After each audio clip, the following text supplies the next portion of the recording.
नमस्कार बच्चों आज हम पाठ 6 घमंडी मक्खी कहानी को पढ़ेंगे। सबसे पहले हम इसका अर्थ जानेंगे। घमंडी का अर्थ क्या होता है, यानी कि अभिमानी। मक्खी तो आपको पता है, अभिमानी मक्खी, घमंडी मक्खी। तो सबसे पहले मैं तुम्हें ये बताने जा रही हूँ बेटे कि ये कहानी क्या है। थोड़ा सा हम इसे मैं शॉर्ट उसमें सुना रही हूँ कि एक दिन की बात है कि सुंदरबन जंगल का नाम है। वहाँ पर एक शेर रहता था और वो वन जो था बड़ा सुंदर था। चारों तरफ हरे भरे पेड़ थे उसमें, और वहाँ पर एक पेड़ के नीचे एक शेर गहरी नींद में सो रहा था। अचानक एक मक्खी आती है और वो भिन भिनाने लग जाती है। भिन भिनाने का मतलब आपको पता है ना बच्चे, कि उसकी आवाज़ होती है, भिन गूं करती है। तो ऐसी आवाज़ से वो भिन भिनाने लगी। अब मक्खी की आवाज़ सुनकर शेर को बहुत गुस्सा आने लगा। उसने इधर उधर देखा, कोई नहीं दिखाई दिया आसपास। फिर उसने सोने की कोशिश की, लेकिन फिर मक्खी की आवाज़ आने लगी। उसे बहुत गुस्सा आया। गुस्से में इधर उधर देखने लगा। उसको मक्खी कहीं नज़र नहीं आई, और मक्खी थी जो उसको बार बार तंग कर रही थी। वह फिर उसके कान के पास आकर ज़ोर ज़ोर से भिन भिनाने लगी। मक्खी की भिन भिनाने की आवाज़ से शेर परेशान हो गया और उसने मक्खी से कहा, जाओ यहाँ से, मुझे आराम करने दो। अब मक्खी को ने कहा, नहीं नहीं शेर, मेरे साथ खेलो ना, मुझे पकड़ो ना। जैसे मचल कर बोलते हैं ना, तो मक्खी ने भी मचल कर बोला कि मेरे साथ खेलो, मेरे साथ मजाक करो, मुझे पकड़ो। शेर बोला, मुझे तुम्हारे साथ नहीं खेलना है। तो मक्खी ने पूछा, क्यों नहीं खेलना? शेर बोला कि मेरा आराम करने का समय है, तुम यहाँ से चली जाओ। तो शेर की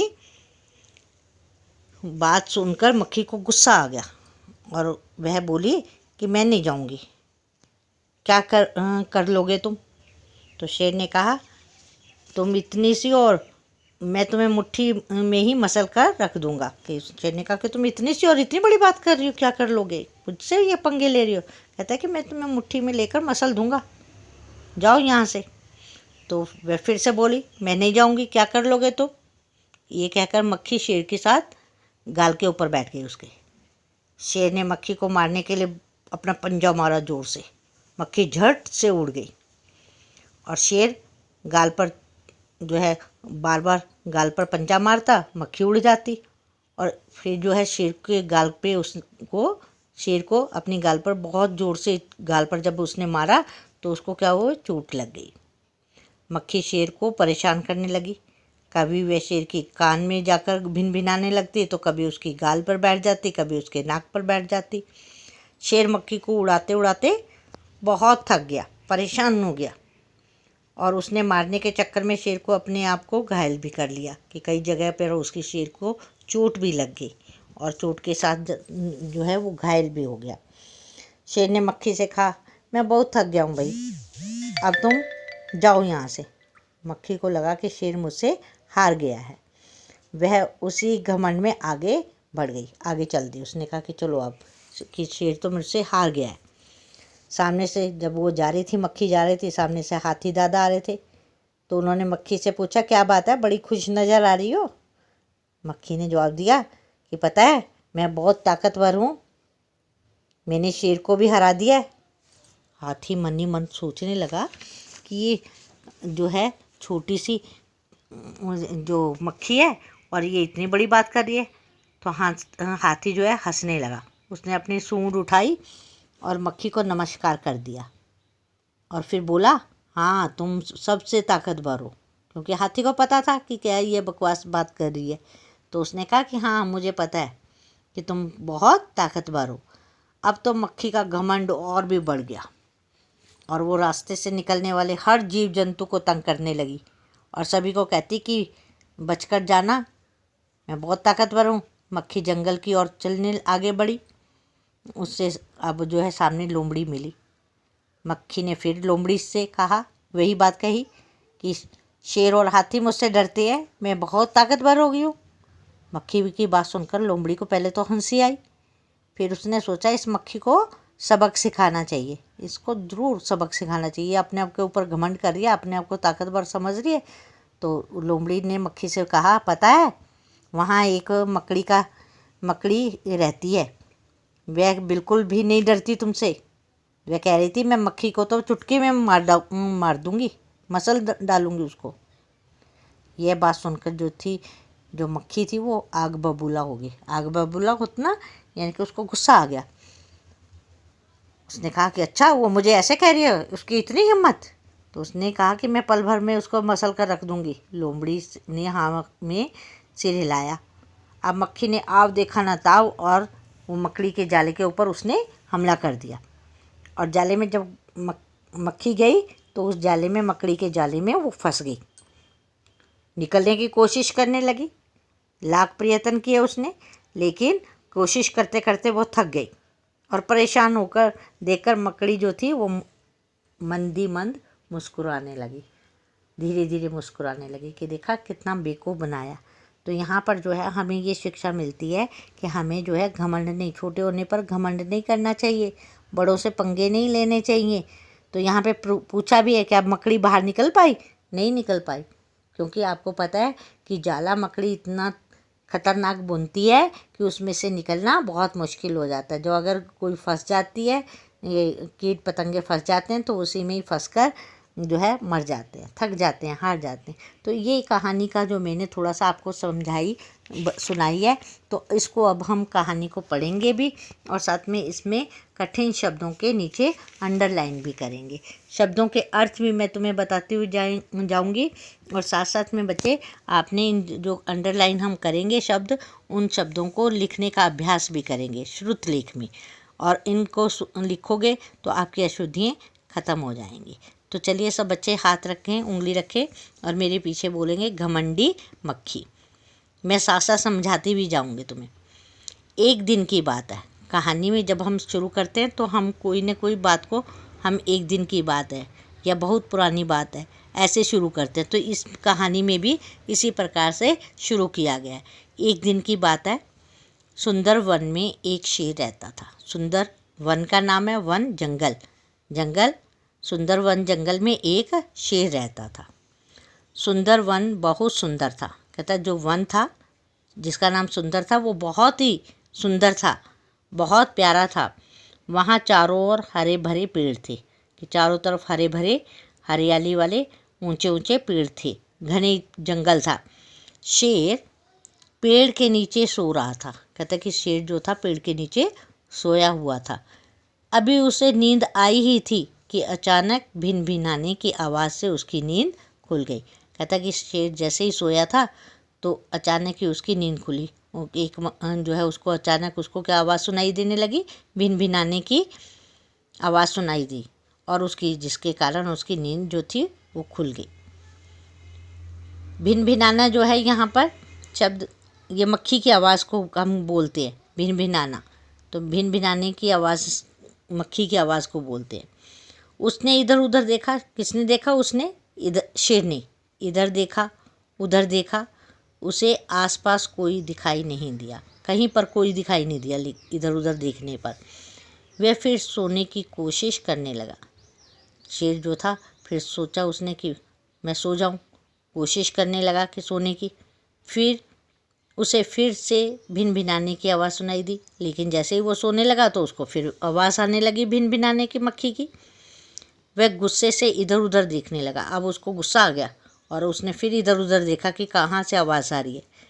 तभी उसकी नज़र मक्खी पर पड़ी। उसने देखा कि एक मक्खी जो है वो उसके आसपास घूम रही है। वह शेर के कानों के पास भिन भिना रही थी, जो कि शेर के कान के पास जाकर भिन भिना रही थी। मक्खी के भिन भिनाने की आवाज़ से शेर परेशान हो गया। अब क्या था, जब मक्खी भिन भिनाने लगी तो उसकी आवाज़ से शेर को बड़ा गुस्सा आया, बड़ा परेशान हो गया वो। और उसने मक्खी से कहा, उससे रहा नहीं गया ना, तो उसने मक्खी से कहा जाओ यहाँ से, मुझे आराम करने दो। शेर ने मक्खी से कहा कि तुम यहाँ से जाओ, मुझे आराम करने दो। मक्खी तो मक्खी थी। मक्खी ने कहा मेरे साथ खेलो ना, मुझे पकड़ो, अब मक्खी जो है मचल कर बोलने लगी कि मक्खी ने शेर से कहा कि मेरे साथ खेलो, तुम मुझे पकड़ो। शेर बोला, मुझे तुम्हारे साथ नहीं खेलना है। मक्खी ने पूछा, क्यों? शेर ने कहा कि मुझे नहीं खेलना है तुम्हारे साथ। तो मक्खी ने फिर पूछा उससे, शेर से, क्यों क्यों नहीं खेलना? शेर बोला, यह मेरे आराम करने का समय है, अब तुम यहाँ से चली जाओ। अब शेर ने कहा कि ये तो मेरे आराम करने का समय, तुम यहाँ से जाओ, ये तो जब तुम जो है तो मुझे परेशान ना करो। शेर की बात सुनकर मक्खी को गुस्सा आ गया। अब जब शेर ने ऐसा कहा तो मक्खी को बड़ा गंदा लगा, गुस्सा आया उसे। वह बोली, मैं नहीं जाऊंगी। क्या कर लोगे तुम? आपने देखा होगा ना, जब कई बच्चे जिद्दी हो जाते हैं ना तो वो ऐसे ही बोलते हैं, क्या कर लोगे? मैं नहीं जाऊंगी यहाँ से। शेर ने कहा, तुम इतनी सी होकर छोटी सी हो, मैं तुम्हें मुट्ठी में मसल कर रख दूंगा। अब शेर को गुस्सा आया तो उसने कहा कि मैं मुट्ठी में लूँगा और तुम्हें मसल दूंगा, जाओ यहाँ से, नहीं तो गुस्से में बोला ना शेर ने। वे फिर से बोली, मैं नहीं जाऊंगी, क्या कर लोगे तुम? अब मक्खी जो थी वो फिर मचल गई और उसने फिर जिद की कि मैं नहीं जाती, बताओ तुम क्या कर लोगे तुम मेरा? यह कहकर मक्खी शेर के गाल पर बैठ गई। गाल पता है आपको? ये गालें आपकी चिक्स जिसको बोलते हैं, उसके ऊपर बैठ गई। शेर ने मक्खी को मारने के लिए पंजा उठाया। पंजा, शेर का पंजा पता है आपको? बड़ा ताकतवर होता है। हाथ उसमें पंजे में जो है नील्स भी, नाखून भी बहुत बड़े बड़े होते हैं। तो उसने मारने के लिए पंजा उठाया। मक्खी झट से उड़ गई। आपको पता है कि मक्खी जो है बड़ी फुर्तीली होती है, वो तुरंत उड़ गई। जैसे ही मक्खी जो है शेर की गाल के ऊपर बैठी तो वो झट से उड़ गई। शेर के गाल पर चोट लगी और कहते जब, क्योंकि शेर ने जोर से पंजा मारा था, हाथ मारा था, तो शेर की गाल पर चोट लगी उससे। मक्खी शेर को परेशान करने लगी। कभी वह शेर के कान पर बैठती, कभी वह शेर की नाक पर बैठती। अब मक्खी ने जो है शेर को बहुत परेशान करना शुरू कर दिया। कभी वो उसके कान पे बैठ जाती, कभी शेर की नाक पे बैठ जाती। शेर मक्खी को उड़ाते उड़ाते थक गया। अब शेर जो था बड़ा परेशान हो गया, बड़ा थक गया। उड़ाते उड़ाते वो जो है थक गया। क्यों थक गया? क्योंकि एक तो नींद भी आ रही थी उसे, और दूसरी बात है कि जब इतना वो जो है उड़ाने में उसने अपनी ताकत लगाई तो उसके कारण वो थक गया था। और उसे मारने के चक्कर में शेर ने अपने आप को घायल कर लिया। तो और साथ में दूसरी बात ये थी कि जब शेर उसको उड़ा रहा था, बार बार पकड़ने की कोशिश कर रहा था, तो उसके चक्कर में जो था उसको अपने आप को ही चोट लग गई थी, जिसके कारण वो घायल हो गया था। शेर ने मक्खी से कहा, शेर ने मक्खी से कहा, अब मैं बहुत थक गया हूँ, तुम जाओ यहाँ से। अब शेर ने कहा कि भाई मैं थक गया हूँ मक्खी को, कि तुम यहाँ से जाओ, है ना। मक्खी को लगा कि शेर उससे हार गया है। वह इसी घमंड में आगे बढ़ गई। अब मक्खी को लगा कि शेर तो शायद उससे हार गया है ना, तभी करके कह रहा है कि मैं थक गया हूँ, अब तुम यहाँ से जाओ। और वह इसी घमंड में आगे, उसको भी बड़ा अभिमान होने लगा कि शेर तो मुझसे हार गया। तभी उसने कहा कि अब तुम जाओ, मैं तो जो थक गया हूँ, हार गया। तो अब उसमें घमंड आ गया, अभिमान आ गया। सामने से हाथी दादा आ रहे थे। कहता कि इतने में सामने से उसने हाथी दादा को आते हुए देखा। किसने देखा? मक्खी ने। उन्होंने मक्खी से पूछा, क्या बात है, बहुत खुश नज़र आ रही हो। हाथी ने मक्खी को इतना खुश देखा तो उससे रहा नहीं गया। उसने मक्खी से पूछ ही लिया कि क्या बात है, बड़ी खुश नज़र आ रही हो। मक्खी ने जवाब दिया, पता है मैं बहुत ताकतवर हूँ। अब मक्खी छोटी सी, शेर को भी पता है ये छोटी सी है, क्यों खुश हो रही है, पता नहीं क्यों हो रही है। तो शेर ने जब पूछा तो मक्खी ने कहा कि पता है मैं बहुत ताकतवर हूँ, मेरे अंदर बहुत ताकत है ना, मैंने शेर को भी हरा दिया है। तो अब हाथी जो था वो बड़ा मन ही मन बड़ा क्या हुआ, बड़ा हंसा। उसको हंसी आई कि ये छोटी सी मक्खी अपने आप को बता रही है मैं हाथी से भी ज़्यादा ताकतवर हूँ, ये कैसे हो सकता है? तो कहता है ये पागल है, ये ऐसी बातें कर रही है। तो उसने अपनी सूंड उठाई, कि उसने कहा कि ये तो ऐसी बातें कर रही है बेकार की। उसने अपनी सूंड उठाई और मक्खी को नमस्कार किया। उसने भी मक्खी को नमस्कार कर दिया कि भाई हाँ तुम ठीक, तुम बहुत ताकतवर हो। ऐसे ही वह बोला हाँ तुम बहुत ताकतवर हो। उसने भी कह दिया कि हाँ ये तुम तो वास्तव में बहुत ताकतवर हो। पता था उसे कि छोटी सी मक्खी शेर के आगे इतने ताकतवर, उस शेर के आगे क्या क्या है, कुछ भी नहीं है ये तो फिर जो है वो समझ गया था। तो आज जो बच्चों हम इतने ही पढ़ेंगे कहानी को, तो कल हम इसके आगे पढ़ेंगे। इससे पहले कि हम जो है इस कहानी को कल तक छोड़े, जो मैंने आपको इसमें कहानी को पढ़ाया है, इसमें आप देखिए कठिन शब्द आए बहुत सारे, तो अंडरलाइन कर लेंगे आप। सबसे पहले घमंडी, अंडरलाइन करिए पेंसिल से। मक्खी, सुंदर, वन, हरे भरे, अचानक, भिन भिनाने,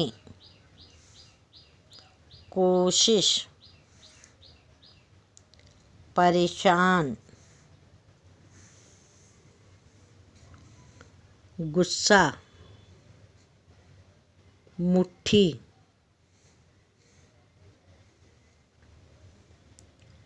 उड़ाते उड़ाते, चक्कर, घायल, घमंड, ताकतवर, सूंड, नमस्कार। ये शब्द जो आए आपने बच्चों, हमने अंडरलाइन यहाँ तक किया जहाँ तक हमने पाठ को पढ़ा, समझा, और हमने कठिन शब्दों के भी अर्थों को समझते हुए इस पाठ को समझा। तो बच्चे आपने सब बच्चों ने इन कठिन शब्दों को लिखने का अभ्यास करना है, श्रुत लेख लेना है, और गलतियाँ होने पर आपने उन गलतियों को 3-3 बार लिख कर देखना है। और सब बच्चों से मेरी बात है कि सब मैं बच्चों को कह रही हूँ कि आप सब बच्चों ने रीडिंग के ऊपर बहुत ध्यान देना है। बार बार अगर पाठ को पढ़ोगे तो आपको पाठ समझ भी आएगा और कठिन शब्दों का भी पता चलेगा और कठिन शब्दों को लिखना भी आएगा। इसलिए सब बच्चे ध्यान से इसको हर रोज़ पाठ को पढ़ेंगे और लिखने का अभ्यास करेंगे। धन्यवाद।